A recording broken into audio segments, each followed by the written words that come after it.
Hi there guys, this is Simon from Ivy Audio, and in this video I'll be walking you through my general process for taking raw recording sessions and turning them into nicely edited samples that can be used to build a contact instrument or a sound font, or really any instrument that uses recordings of actual instruments. As you can see, I've got Reaper open here on screen. Reaper is my DAW of choice for everything to do with editing samples. I don't really use it for composition so much, but it's got some really amazing functions that allow you to batch export a ton of samples and name them intelligently, and it's just great. And it's only like $60 or something, so you should definitely check out Reaper. So to get started, let's take our session files. We have 2 microphone positions, which I'm going to put on separate tracks because that makes the most sense. And just to start out, you can see these waveforms are a bit small. So to zoom in on the waveform, I can use Shift and up arrow or down arrow to zoom in and out. This will just let me have a better look at the waveform. Because I've looked at these before, I know that what we have is an oboe at the start and an English horn towards the end. Now what I like to do whenever I start in on an editing session is I'll just go through the session, have a listen to everything, figure out where the different articulations happen, figure out how the dynamic levels were recorded, if they were done one after another, or if they were done in multiple passes. I like to figure out how many round robins we have, and I'll just insert a couple of markers to sort of guide me through the rest of the editing process. To insert a marker, I can click somewhere and move the scrubber. I'm going to disable snapping so that I'm not snapping to all of these measure lines. And I'm just going to hit M to insert a marker. And I can double click that marker to rename it. So I'm going to go through the session, have a listen, and I'll get back to you once I'm done. Alright, so here's what we got going on in this session. In the first section here, we have sustains, non-vibrato sustains, that are recorded at 3 dynamic levels with no round robins. So if we have a listen to that, that one's not super obvious. Here, the dynamic levels are more obvious here. Right, and this was not recorded chromatically, this was recorded in thirds. After these main sustains, we've got some sustains with vibrato. Same deal, 3 dynamic levels, no round robins. After that, we have staccatos, which are recorded at 3 dynamic levels with 3 round robins. So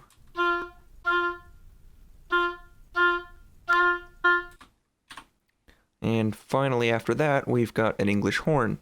I'm not going to be editing the English horn in this tutorial, so I'm going to right click and drag to select both of these mic positions, and I'm just going to trim this and get rid of that marker. So we're just dealing with the oboe today. Now, as a first plan of attack for editing samples, I usually like to start out by using the dynamic splitter, which is built into Reaper. The dynamic splitter is basically just a gate that will cut audio when the gate opens, when the gate closes, and if you're editing percussive samples, there's also the option to split at transients, which is pretty useful. And to get started using the dynamic splitter, I'm going to select both of my microphone positions and press G to group them. This just makes sure things stay synced up.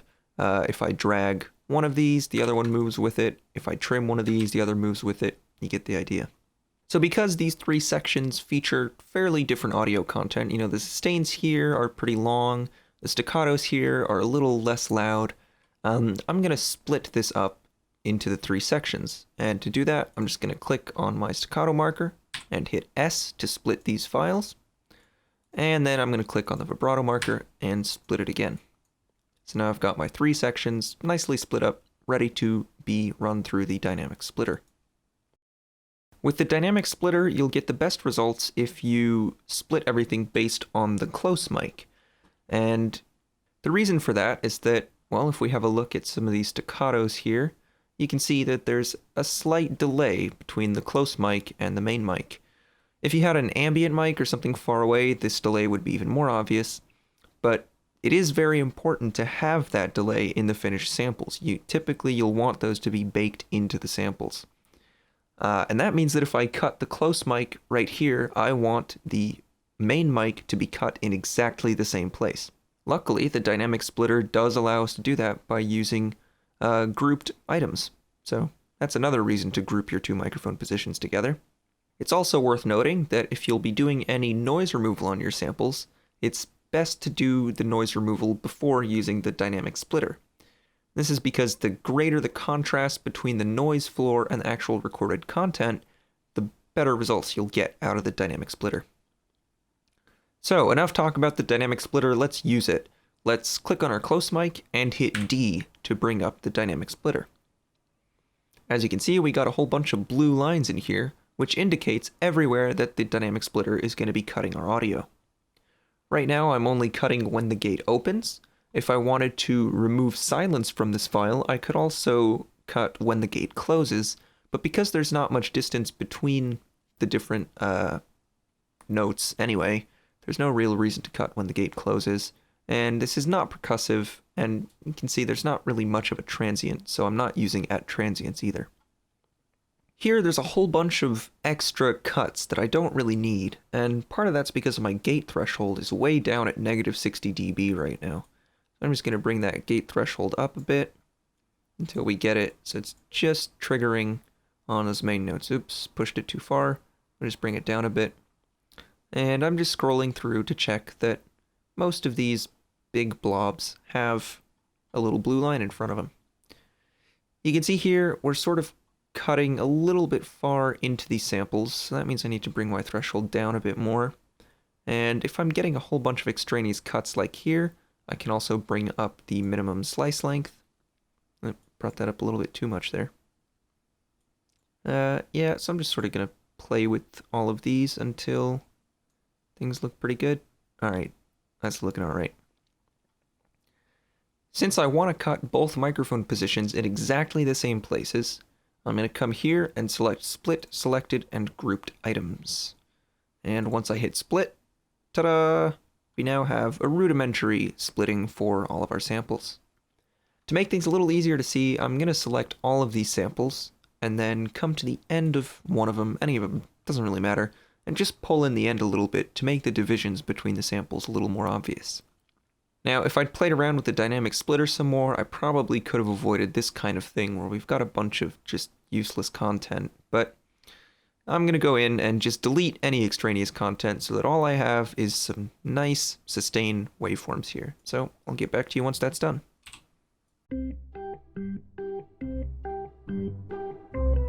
Alright, so I've cut out all the extra content. All we have now are these nice sustains. I'm going to move on to the vibrato section and do exactly the same thing with the dynamic splitter. So again, select the close mic, open up the dynamic splitter, hit split, select all of those files, and pull the end in a little bit. I'll do the same thing on the staccatos, and I might need to change the settings in the dynamic splitter a little bit. It's actually looking pretty good. I think I'll just split it like that. Once again, select all of my media items and pull in the end a little bit. And once again, gonna go through and delete all the extraneous content. Be right back.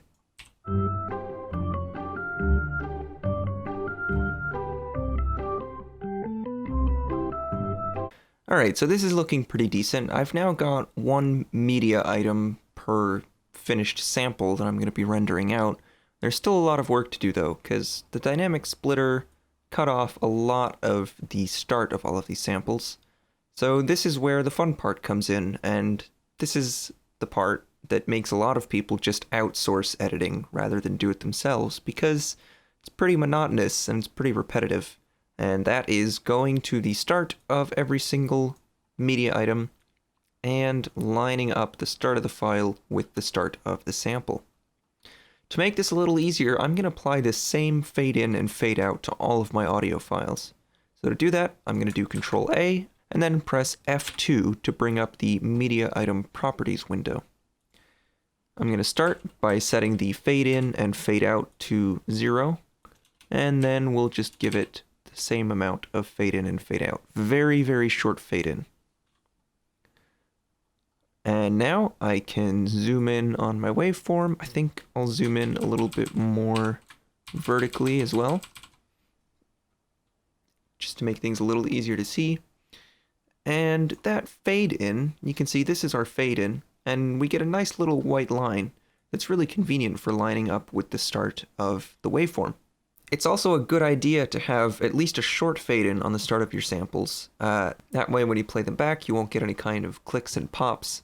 You can avoid clicks and pops, like in Contact, by using an ADSR on your samples, but this just extra level of precaution, so you don't have to fiddle around too much in Contact once you're done with the editing. So the process for this is pretty simple. You go through the samples one by one, you look for the start of the sample, you line up that little white line, you come to the end, trim off any extraneous noise. Of course, you need to be sure not to cut too close or you'll get an unnatural release. And yeah, you just sort of go through and do these one by one. So because I've edited these samples before, I'm actually not going to go through and set the attacks on every single one. Instead, I'm just going to select all of them and pull out the start a little bit, and that should get me at least somewhat close on most of these. Okay, yeah, that's not perfect by any means, but again, this is for the purpose of demonstration. So let's pretend that you've gone through every single sample and adjusted the start of every single sample. Well, your next step is to listen through all of the samples and make sure you're not missing any dynamic levels, missing any round robins, maybe you've got some false starts you need to take out. Just make sure that all of the media items you have are actually the media items that you want to render. So to start out here, I'm just checking that we got 3 dynamic levels on all of our sustains, and there's actually a really easy way of listening through all your media items. You can go to View, Project Media / Effects Bay, and this gives you a big list of every single media item in your timeline. It's not the number of files, it's actually every one of these media items, and you can click the little play button next to all of these to have a listen to them. So I'm just going to listen through, and if there's any discrepancies, I'll stop and fix them. Alright, so I've noticed here we're missing a dynamic level. See that? We've only got 2 dynamic levels there. So let's come to the end, and here's our offending note. Now, there's a couple different ways I could tackle this. It's really important when I'm rendering these out that I have the same number of dynamic levels, the same number of round robins, same number of everything. It has to be completely consistent. So in order to fix this, I'm actually just going to make a copy of this lower dynamic level. To do that, I'm just going to select both samples, hold Ctrl, click, and drag, and that makes a copy of that. So now I've got my 3 dynamic levels. I'll make a note somewhere of which dynamic level I needed to copy so that I don't accidentally end up putting 2 of the exact same file in my finished instrument. Or, if we were crossfading between these 3 dynamic levels, we'd want to know that. There'd be no point in crossfading between 2 of the exact same file. So now that I've done that, I'm going to have a listen through the rest of the samples. Alright, so here we've got something interesting. We've got an extra dynamic level. We seem to have 4 iterations of that one note. So what I'm guessing happened here is you can see this one's a bit louder than the other, than this one. Because these were recorded, quiet, medium, loud, I'm assuming he started playing, it was too loud, and started over a little bit quieter. So I'm going to choose to delete this one here.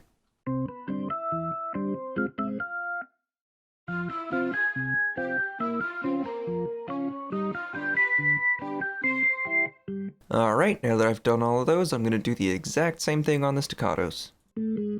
And right off the bat, I've got the same problem. We're missing a dynamic level on these first notes.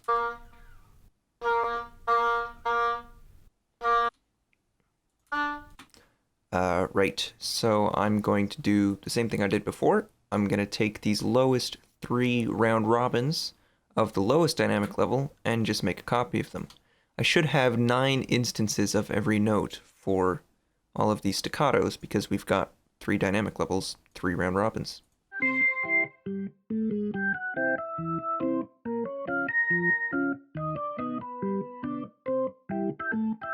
Alright, so these should all be nicely edited. Of course, I didn't actually go in and change the attacks of all of these, but let's pretend I did.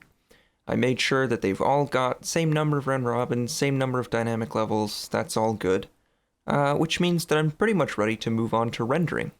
Now to show you how I'm going to render these, let's open up the render window and I'll go through some of the options that we'll be using. We want to save each of these sections to a different directory. I don't just want to dump all of these files into a single directory because that would be kind of a pain. And for the file name, I need to include some information. I need to include the instrument, the articulation, the dynamic level, and the round robin, if there is a round robin, and of course, what note is being played. I don't have to include the actual note name, I don't need to include the MIDI note number, but I do need some kind of number to indicate the pitch of a given sample. So to do this, we're going to use wildcards in the file name. And a wildcard just lets you insert some kind of information into the file name. Here's a whole list of all of the wildcards we have available. We can do the name of the track, we can do the track number, we can do what year it is, there's all kinds of options. And I'll bring your attention to the note and natural wildcards, which allow you to insert note names. This is really useful if you're doing something like a piano or just anything that was recorded either with a chromatic scale or a natural scale. Unfortunately, this was recorded in some weird thirds scale, so I can't use either of those. But anyway, what I'm thinking I'll do for rendering these is I'll use the track name and I will use a region name so that I can just render all of these out in one big pass and all of the file names will be correct automatically, which is pretty cool, honestly. Alright, so I mentioned regions. Let's have a look at the actions list first. The actions list is just a massive list of all of these different actions you can do inside of Reaper.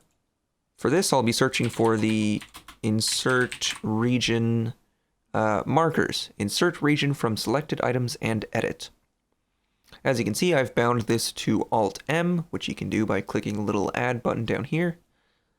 And let's use it to insert a region. The way this works is I select all the media items I want to insert a region around. So in this case, let's grab the sus samples. I'll hit Alt-M, and let's name this sus. So now I've got a region encompassing all of the sus samples called sus. Makes sense, right? Let's do the same thing on the vib samples, and I'll name this region vib. And finally, let's do the staccato samples, and name that region stuck.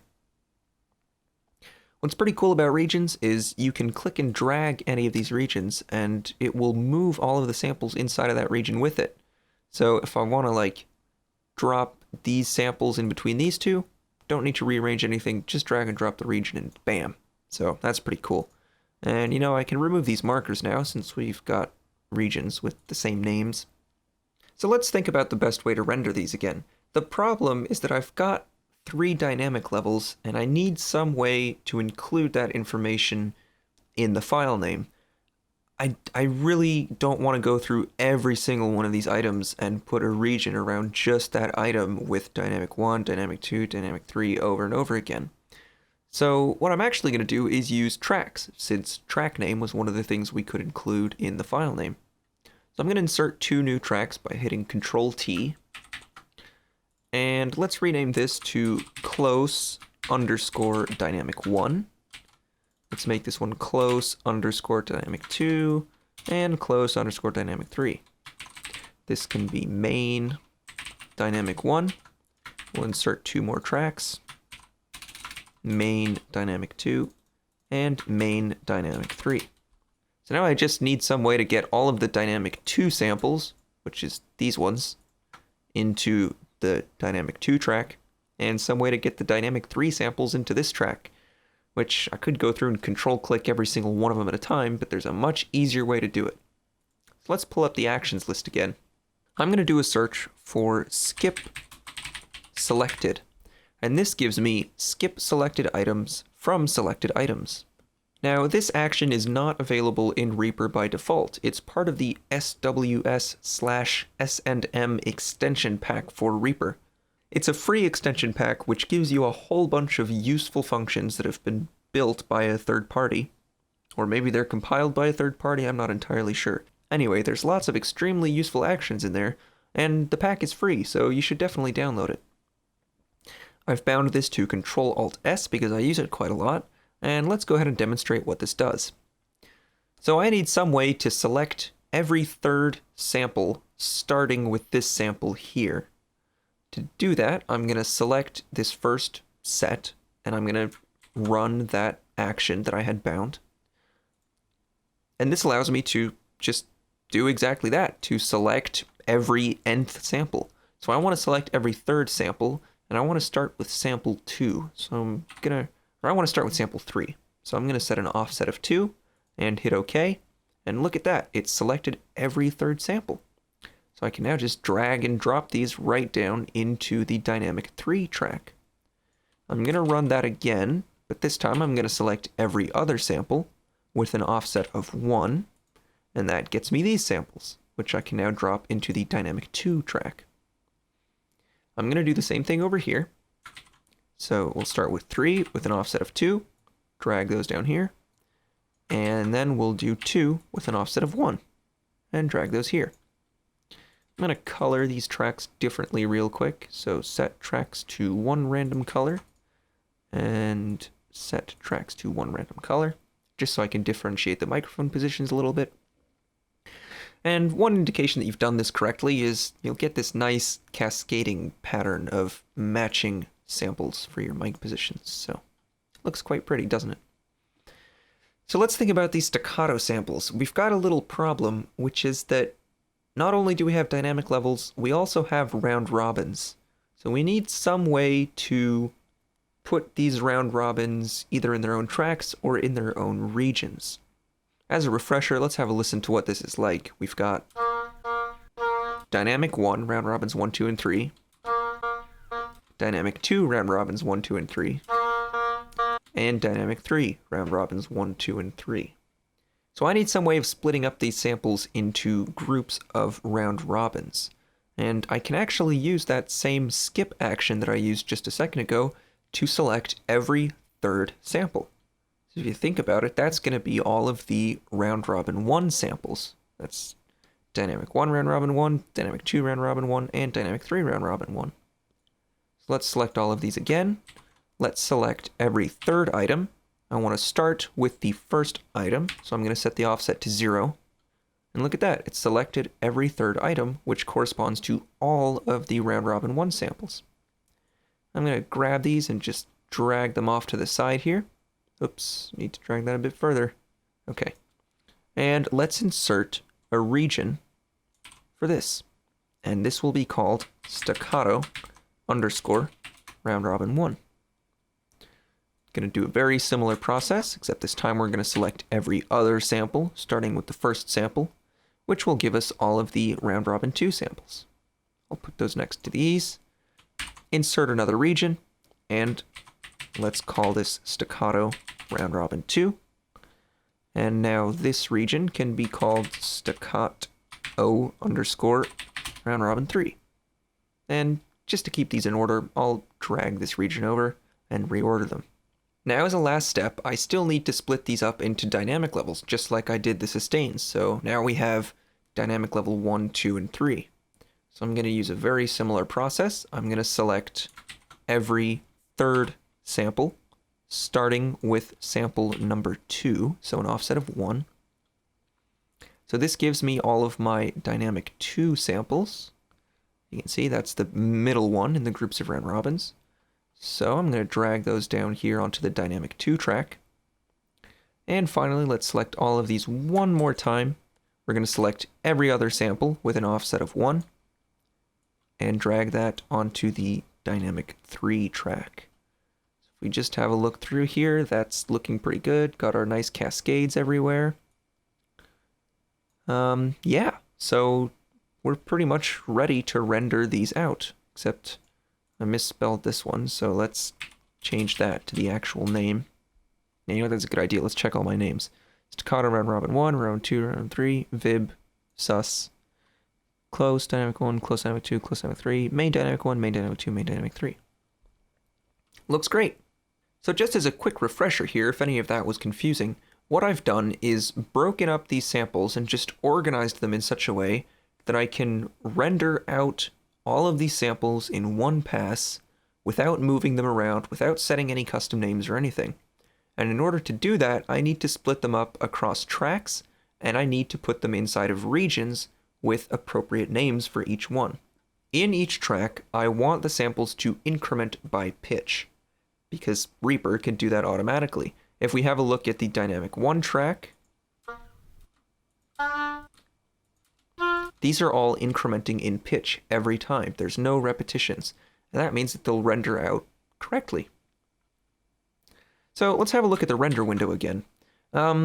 Like I said, I don't really want to render all of these to the exact same folder. So what I'm going to do is select groups of samples and render them to different folders. Unfortunately, I don't think there's a way we can do that using wildcards, which is a bit of a pain. So let's select all of these staccato samples and open up the render window. I'm going to select selected media items, and let's put these, oh look, it's already selected for me, the renders/staccato folder. For the name of this, I'm going to put oboe _ $track, which will insert the track name for that given sample, and then I'm going to insert $region, which will insert the region name. 44.1, that's fine. Stereo, that's fine. Tracks with only mono media to mono files could be a good idea, since our close mic is mono. Output format wave. Yeah, that's all looking pretty good. And this is the important one, silently increment file names to avoid overwriting. And what this will do is when it's rendering all of these items on this track, if it comes to a sample with the same name, it'll just append an incrementing number to the end of that sample, which means that as we run along this track, theoretically all of these would have the exact same name since they're on the same track and they're in the same region. But because we're incrementing the file name, we'll get an extra number appended which will correspond to pitch, because that's how we have it set up. That's pretty neat. I could render all of these now, but instead I'm going to add these to the render queue. And this is also pretty neat about Reaper. So let's go on to our vibrato samples, but this time let's change the directory to vib, and we'll leave the same thing, oboe, track, region. Add those to the render queue. And finally, let's select our sus samples, open up the render window, and select the sus folder. Add those to the render queue. Open up the render window one more time, and let's have a look at the queue. Here we can see a preview of where our items are going to be rendering to and what the file names are going to look like. So if we have a look here, we've got a bunch of ones going into the sus folder, and these are called oboe close dynamic 1 sus -001. That 001 is Reaper automatically incrementing the file names to avoid overwriting any files, which, because of the way we've set up all of these files, corresponds exactly to pitch. We can also do a quick check here to make sure, we've got plus 65 here, which means there's 65 more samples to render. That seems good to me that we've got the same number of sustain and vibrato samples. That means I did most of my checking correctly. And, well, you know what? Let's go ahead and render all of these and see what happens. Here go the sus samples, and the vibrato samples, and finally the staccato samples. Almost done. And done. You see that? That's really nice to be able to do all of that in one pass. So let's have a look at the renders. You see it put the samples in we've got the folders at any rate. That's a good sign. Let's open up the staccato folder and see what we've got. Whole bunch of files, but the file names seem correct. I'm going to go ahead and split these up by mic position. There's probably a way to do this while rendering, but, I've only got 2 mic positions. It's not a big deal. And let's make one called main and drop all of the main samples in there. And let's have a listen to these and see if they worked correctly. What I'm expecting to hear is incrementing pitch as we play back every one of these files. So,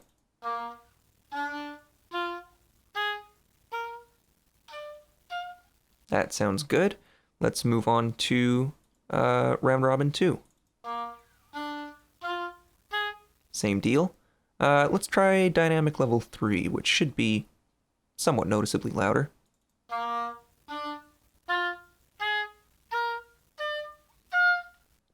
Looks good to me.